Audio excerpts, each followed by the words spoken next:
Zee 24 तास एक पाऊल पुढे। तर कॅगनं मुंबई महापालिकेच्या कारभारावरती ठपका ठेवलेला आहे। अहवालामध्ये काय ठपका ठेवण्यात आलेला आहे ते पाहूयात।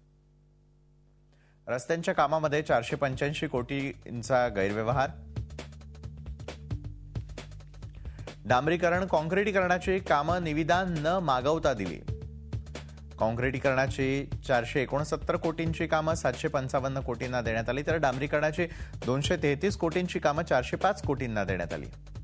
दोन्ही कामांचे मिळून मनपाचे 458 कोटींचं नुकसान झालंय। तर निविदा न मागवता जुन्याच कंत्राटदारांना कामं देण्यात आलेली आहेत।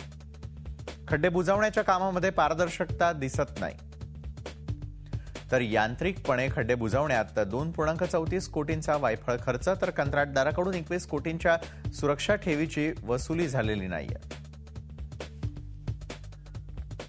झी 24 तास एक पाऊल पुढे।